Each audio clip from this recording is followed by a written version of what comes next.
kita akan bahas perusahaan mau IPO, ini prospektusnya.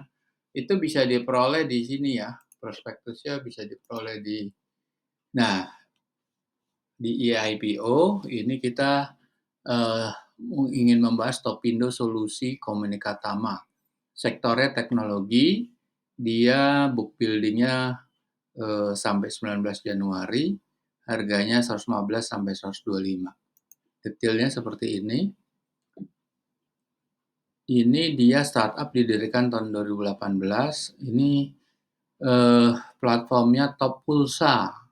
Ini berarti untuk menambah pulsa ya, top up ya, top up pulsa ini.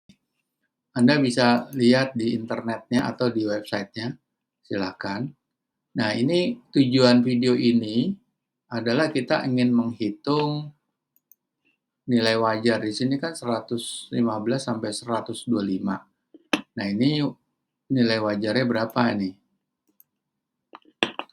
Apakah ini murah, mahal, atau wajar? Kita akan menggunakan rumusnya dari buku Security Analysis dan The Intelligent Investor karangannya Benjamin Graham. Kita lihat prospektusnya.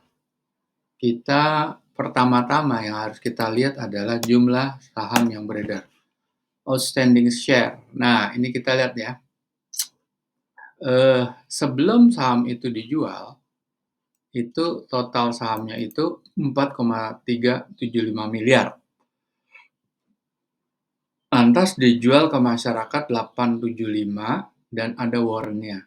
Jadi yang dijual itu ke masyarakat adalah sekitar 19%.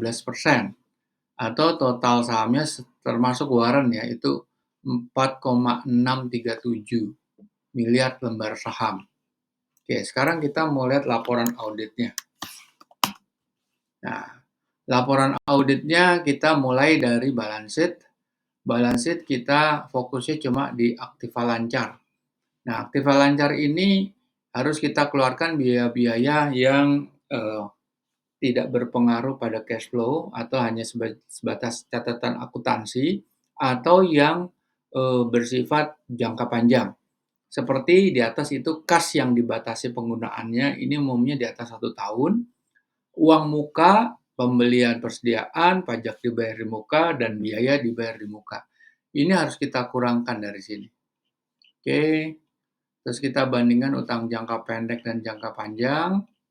Lantas kita masuk ke profit and loss, kita fokus di laba setelah pajak. Ini dia. Dan kita hitung adalah 2 periode. Periode full year-nya ini 2022 itu per 31 Desember 2022 dan 2023 ini semester 1 ya. Meskipun di sini Juli ya. 31 Juli. Nah, ini kita harus lihat lagi ada dividen nggak di sini. Ada pembayaran dividen untuk tahun 2022 karena ini dari laba 2021. Sedangkan untuk 2023-nya itu tidak ada catatan pembayaran dividen di situ. Oke, kita lihat sekarang perolehan aktiva tetap atau capital expenditure. Untuk 2023 itu 4,8 miliar, untuk 2022 itu 5,3 miliar. Oke, sekarang kita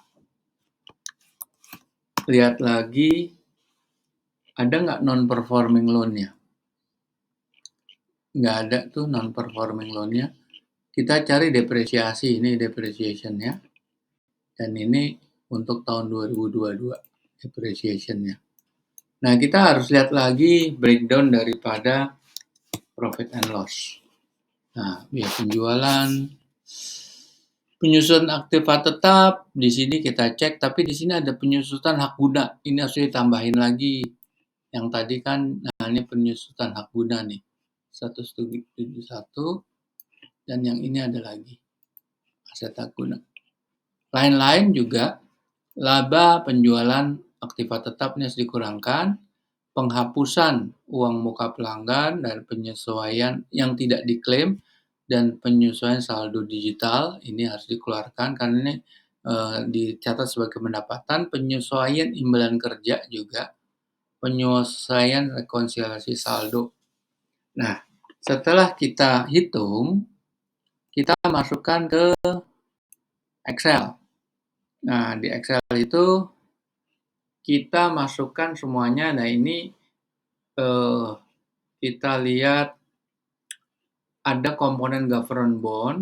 Anda harus cari government bond tuh di sini nih. Nih, phei.co.id atau di CNBC. Kita pakai yang 10 tahun ya. Karena ini adalah ukuran dari investor global saat mana dia ingin menganalisa risk and reward.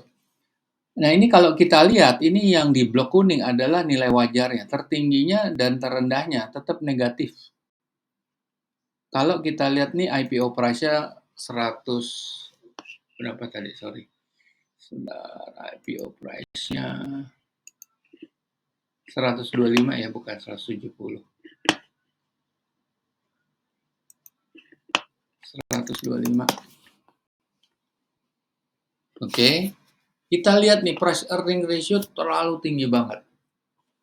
Karena earning-nya cuma sekian segini kalau bagi dengan jumlah saham yang beredar itu terlalu tinggi. Price to book value juga tinggi sekali gitu. Kalau kita lihat tahun sebelumnya, tahun 2022 itu sama, terlalu tinggi. Jadi memang kalau dilihat dari industrinya ya, perusahaan ini memang perusahaan yang kurang menarik dan very high kompetitif ya. Karena banyak institusi lain seperti perbankan, itu banyak top up marketplace juga ada. Jadi saingannya terlalu dan marginnya sangat-sangat kecil. Oke, jadi silakan Anda analisa sendiri lebih dalam dan untuk itu kita berjumpa lagi di video-video berikutnya.